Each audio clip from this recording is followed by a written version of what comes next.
pemirsa, di video kali ini kita masih penelusuran makam-makam aulia, dan kali ini kita kembali ya sampai di Desa Kalisalak, Kecamatan Limpu, Kabupaten Batang. Ya, ini kita sudah di lokasi ya, sebuah pemakaman umum ya, di belakang sebuah masjid ya, Masjid Desa Kalisalak, teman-teman. Masjid ini masih dalam renovasi, dan yang akan kita kunjungi, alhamdulillah kita berhasil menelusuri makam beliau, Syekh Sayyid Hamid ya, bin Yahya. Jadi beliau ini masih leluhurnya Lutfi bin Yahya ya. Kalau diruntut ini merupakan apa namanya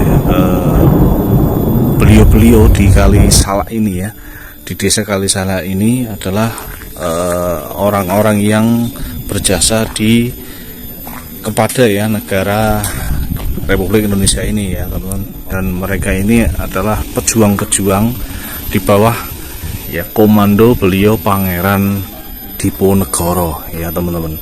Inilah teman-teman di depan kita makam beliau Sayyid Hamid ya. Oke, kita akan coba mendekat. Inilah makam beliau Sayyid Hamid bin Yahya ya. Sudah sangat bagus sekali kondisinya, sudah dibangun teman-teman ya. Ini menggunakan kayu yang antik ya, diukir dengan sedemikian rupa. Alhamdulillahirobbilalamin. Nah, ini di dinding kita lihat ada silsilah dari nasab beliau ya. Kalau diruntut, beliau ini Sayyidina Hamid bin Sayyidina Idrus ya, silsilah ke-32 dari Rasulullah Muhammad SAW ya. Diruntut ke atas, nah Sayyidina Muhammad Rasulullah, begitu ya. Ini keterangan nasab dari Maulana Abah Lutfi, dari Kiai Nu'man bin Barmawi bin Yakub Kalisalak, dari Kiai Asyari bin Mahsus, dari mbahnya sucinya ya. Ini dari ulama-ulama setempat juga, sejarah di daerah ini. Oke, kita lihat sekeliling teman-teman. Kalau di sini ini ada di Cungkup ini teman-teman ya, di depan kita ini adalah ada makamnya Mbah Kidam ya. Ini adalah juga beliau seorang ulama di Desa Kalisalak ini. Dan bisa dilihat di depan kita ini juga makam-makam orang-orang yang makam dikeramatkan ya, orang-orang yang soleh yang berjasa di Desa Kalisalak ini.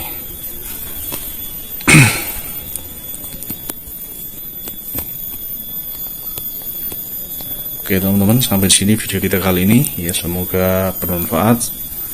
Assalamualaikum warahmatullahi wabarakatuh.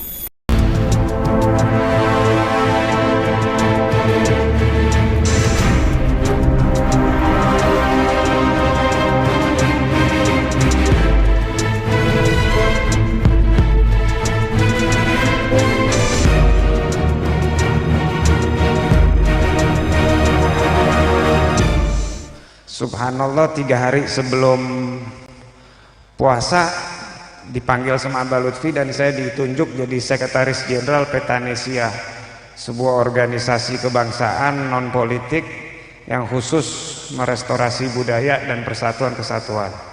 Kerjaannya menggali kuburan keramat, kerjaannya menggali kuburan keramat, kerjaannya menggali kuburan keramat, mempersatukan orang, dan ngurusin anggota yang sebanyak 6 juta se-Nusantara, dan ngurusin anggota yang sebanyak 6 juta se-Nusantara. dan ngurusin anggota yang sebanyak 6 juta senusantara. Saya bilang, nah ini udah isengnya Abah Lutfi lagi nih. Mau tahu udah isengnya Abah Lutfi lagi nih. Mau tahu udah isengnya Abah Lutfi lagi nih. Mau tenang-tenang dikasih kerjaan yang lumayan. Nggak pakai modal, nggak pakai gaji, suruh cari sendiri. Jadi satu kisah salah satu seorang sahabat Rasulullah SAW yang bernama Abu Dzar Al-Ghifari. Beliau itu punya nama aslinya, nama bekennya Abu Jundub, dan beliau itu seorang merampok kafilah-kafilah yang sedang berjalan. Ketika beliau mendengar datangnya seorang Rasul dan turunnya wahyu, langsung beliau cepat-cepat merapat ke Rasulullah dan menyampaikan kepada Rasulullah, ya Rasul, anak siap masuk Islam, tapi anak nggak bisa berhenti kerja karena kerjaan masih jadi perampok. Maka akhlaknya Rasulullah mengatakan, nanti insya Allah satu waktu antum akan dapat hidayat sendiri. Yang penting aku kasih wasiat, 7 wasiat ini kau jalankan, insya Allah kau selamat dunia dan akhirat. Wasiat yang pertamanya adalah cintailah orang miskin. Wasiat keduanya, perhatikanlah orang-orang yang ekonominya di bawah. Yang ketiga, jangan pernah putus silaturahmi. Yang keempat, banyak-banyak membaca la haula wala quwata illa billah. Yang kelima, katakan kebenaran walaupun pahit ke dalam dan pahit keluar. Dan keenam, jangan pernah bangga dengan pujian dan jangan pernah sedih dengan cacian.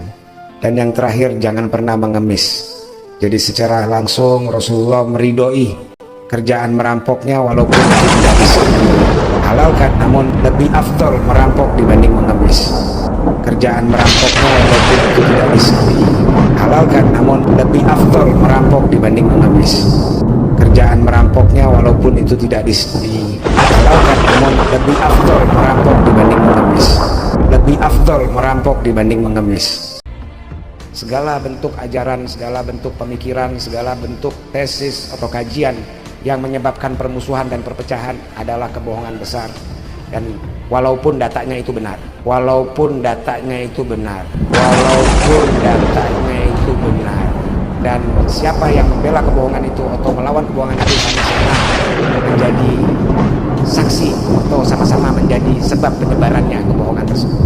Hani Yahya Seghaf ini adalah pendiri lobi Israel Indonesia, dan juga dia ini adalah pemilik arena perjudian. Cukup luas dakwahnya di kalangan masyarakat. Tapi perlu diketahui bahwasanya tadi Oknum Habib yang saya sebutkan tadi itu memiliki masa lalu yang cukup menghebohkan.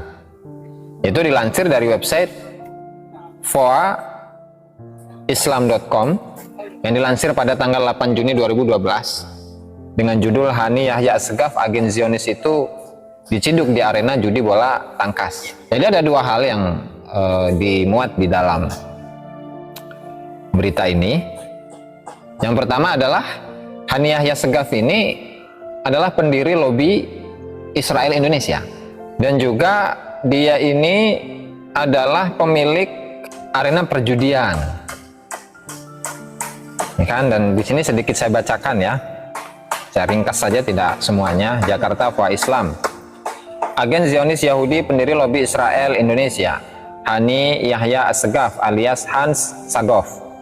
Kemarin Rabu tanggal 6 Juni 2012 pada pukul 17.50 WIB diciduk Satuan Reserse Polres Jakarta Barat saat melakukan penggerebegan perjudian bola tangkas berkedok Yayasan Amal di Komplek Taman Duta Mas Blok D8 nomor 3 Kelurahan Jelambar Baru, Kecamatan Grogol, Petamburan, Jakarta Barat. Sebagaimana diketahui, Hani Yahya Seghaf atau Hans Sagof sendiri merupakan putra Yahya Seghaf yang mengaku sebagai pejabat BIN. Yahya Seghaf merupakan orang yang berada di balik pelaporan informasi palsu ke Kedubes Amerika Serikat Jakarta yang mengatakan bahwa FPI merupakan attack dog pihak kepolisian Republik Indonesia. Atas aksinya tersebut, Munarman sempat berpolemik dengan Hani Seghaf yang berujung peneroran kantor lawyer milik Munarman. Sedangkan Hani Seghaf sendiri merupakan salah satu pendiri LSM, kaki tangan Zionis Yahudi, Israel Yahudi, Indonesia Israel Public Public Affairs Committee IIPAC, Lobby Israel untuk Indonesia, dan pernah menjadi panitia HUT Hari Ulang Tahun Israel di Jakarta dan di Puncak Bogor pada tahun lalu yang sempat menghebohkan publik Indonesia. Nah, jadi di sini berita ini ya, mengenai informasi ini bahwasanya benar bahwa Hani Yahya Segaf itu adalah pernah menjadi panitia Hari Ulang Tahun Israel di Jakarta dan di Puncak, sehingga di sini bisa kita simpulkan bahwasanya Hani Segaf ini adalah memang satu orang yang sangat akrab dengan Israel, dengan Yahudi. Bahkan hari ulang tahun Israel itu pun diadakan baik itu di Jakarta dan juga di Puncak Bogor. Selanjutnya adalah komitmen Kepolisian Polres Jakarta Barat untuk memberantas perjudian di wilayah hukum Jakarta Barat betul-betul diwujudkan. Pihak kepolisian berhasil mengamankan beberapa barang bukti dari hasil penggerbekan tersebut, yakni 20 mesin judi Mickey Mouse. Nah, jadi di mana tadi tempat perjudian yang dimiliki oleh Hani bin Yahya itu terdapat 20 mesin judi ya. Kemudian ribuan chip, ada yang bernilai 100.000, 500.000, dan sampai 1 juta rupiah, handphone, senjata api, revolver rakitan, 6 peluru, dan 7 linting ganja. Oh, ada ganjanya juga ini ya ternyata. Jadi itu adalah aktivitas yang ada di tempatnya Hani bin Yahya saat itu yang berada di Jakarta di Petamburan. Oke, ini tidak bisa dibiarkan. Ini merupakan wujud komitmen kami. Tidak ada judi di Jakarta Barat. Tidak ada kompromi mengenai perjudian. Yang ditahan 14 orang karyawan termasuk pemain dan pengelola. Pemiliknya Hani Yahya Assegaf. Jadi yang mengelola ya, dan yang memiliki tempat tersebut itu adalah Hani Yahya Assegaf. Itu. Selanjutnya, menurut Munarman, apa yang disampaikan Yahya ke kedutaan sama saja menjual informasi negara. Apalagi Yahya melalui anaknya Hani Yahya Assegaf ternyata mendirikan Indonesia Israel Public Affairs Committee IIPAC. Komite tersebut sempat membuat heboh dengan perayaan kemerdekaan Israel. Lah, antek Amerika dan antek Zionis Israel memang suka menebar fitnah dan isu demi uang, kata Munarman. Nah, jadi sekali lagi ya, bahwasanya ada unsur kedekatan antara Hani dengan Israel. Sehingga tidak mungkin dong ketika tidak ada unsur kedekatan antara Hani dengan Israel, kemudian Hani ini ditunjuk sebagai seorang panitia untuk melaksanakan hari ulang tahun kemerdekaan Israel. Dan kalau kita itu telusuri ya, bahwasanya Israel dari dulu sampai sekitar tahun 1940-an atau 50-an, 40-an lah kurang lebih, itu tidak pernah memiliki negara. Itu semenjak masa dari Nabi Musa alaihissalam, itu tidak pernah memiliki sebuah negara. Tapi di tahun itu barulah Israel itu memiliki sebuah negara, dan itu menurut sebagian orang bahwasanya cara Israel untuk menguasai sebuah daerah itu adalah dengan membuat makam-makam palsu. Dan bahkan dikatakan jumlah makam palsu yang ada di Palestina saat itu yang dibuat oleh Israel itu sampai mencapai angka 300.000 makam palsu. Sehingga lalu kemudian orang-orang Israel, orang-orang Yahudi itu mengklaim bahwa leluhur kami itu sudah ada di sini semenjak dulu. Sehingga lama-kelamaan penduduk Palestina itu merasa bahwa tanah airnya itu memang bukan tanah air mereka, bukan tanah air orang Palestina. Sehingga tanah yang awalnya itu adalah milik dari Palestina kemudian diberikan kepada Israel melalui tipu daya Yahudi Zionis. Itu kurang lebih sedikit mengenai negara Israel gitu ya. Dan tentunya hari kemerdekaan Israel berarti adalah hari di mana Israel itu merebut tanah dari Palestina yang kemudian diklaim bahwa itu adalah negara mereka, yaitu negara Israel. Selanjutnya, sudah menjadi rahasia umum jika Zionisme Yahudi Israel berusaha masuk ke Indonesia dengan menghalalkan segala macam cara. Setelah terbongkarnya kedatangan rahasia Amira Arnon, Duta Besar Israel untuk Singapura ke Jakarta pada tanggal 20-27 Maret lalu, kini tersebar sebuah dokumen yang memperlihatkan nama Hani Yahya Assegaf, anak dari agen bin Yahya Assegaf, menjadi pendiri LSM Indonesia Israel Public Affairs Committee IIPAC bersama Benyamin Ketang selaku Direktur IIPAC. Di dokumen akta pendirian IIPAC yang didaftarkan melalui Notaris Nirmawati Marcia SH di Jakarta tertanggal 21 Januari 2002. Berarti ini cukup lama. Hubungan atau status dari Hani bin Yahya dalam mendirikan IIPAC ini sudah cukup lama, karena dalam dokumen akta pendirian, akta notarisnya itu tertanggal pada tahun 2002. Jadi kurang lebih 10 tahun sampai ke tahun 2012 barulah siapa Hani bin Yahya ini terbuka kedoknya sebagai agen Israel. Tercatat nama-nama pendiri IIPAC, yakni sebanyak 5 orang, yaitu 1. Benyamin Ketang, 2. Mr. Sakata Barus, 3. Mr. Pope Alexander Z, 4. Mr. Hani Yahya Assegaf alias Han Sagov, yang kelima Mr. Y. Gatot Prihan Dono SSI. Di pasal 2 akta pendirian tersebut dijelaskan tujuan IIPAC yakni untuk menyelenggarakan kerjasama dengan lembaga-lembaga Israel, Yahudi internasional, dan melindungi hak-hak warga Yahudi dan keturunan Yahudi di Indonesia, serta memajukan kerjasama bisnis, investasi, IT, dan pendidikan tinggi dengan universitas di seluruh dunia. Nah, sehingga di sini wajar ya, bahwa memang tujuan dari pendirian IIPAC itu adalah menjalin kerjasama dengan lembaga-lembaga Israel, Yahudi internasional, melindungi warga-warga Yahudi, ya kan, dan melindungi keturunan Yahudi yang ada di Indonesia, serta memajukan kerjasama bisnis dengan lembaga-lembaga ekonomi Israel itu.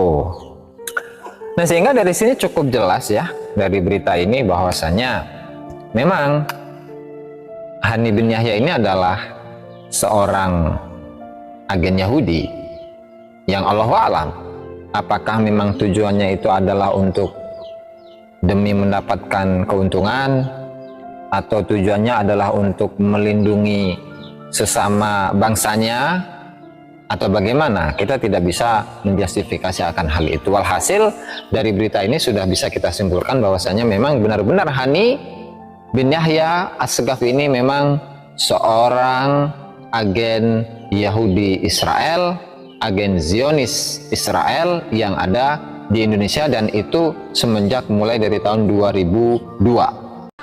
Jangan ikuti orang di luar NU, suka bohong. Di dalam ilmu hadis, kalau ada perawi bohong, hadisnya langsung maudhu', hadis palsu.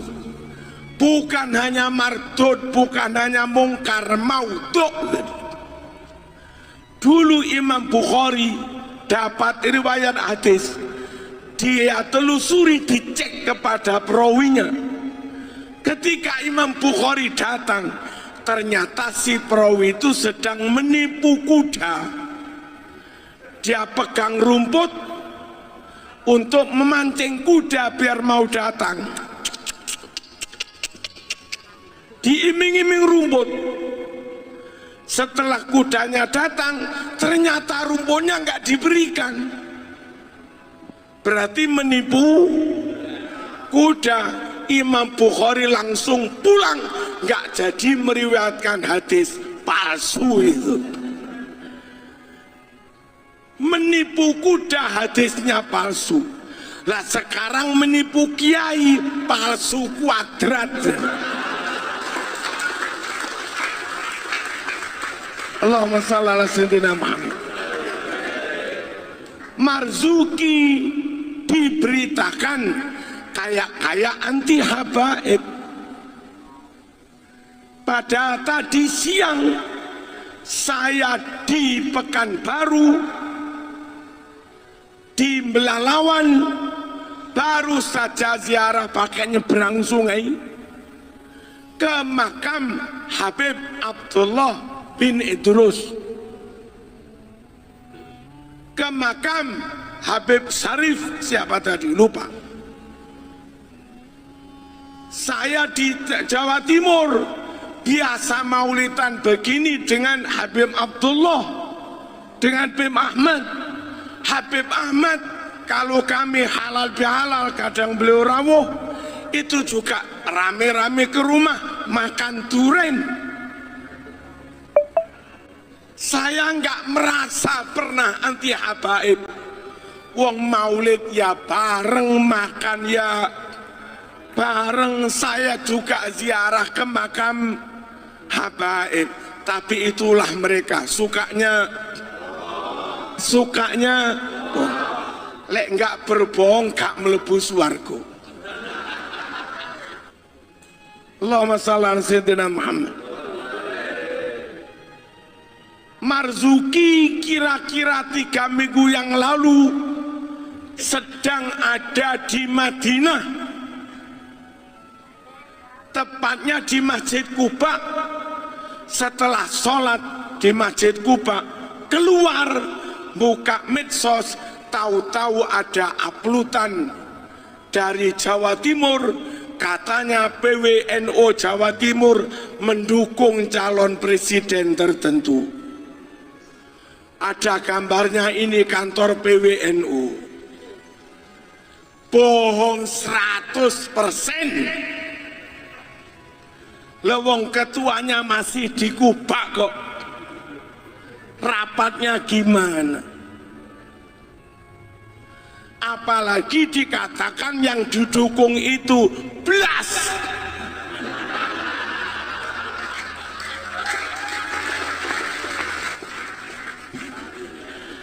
Jangan percaya mereka suka bohong. Allahumma shalli ala sayyidina Muhammad.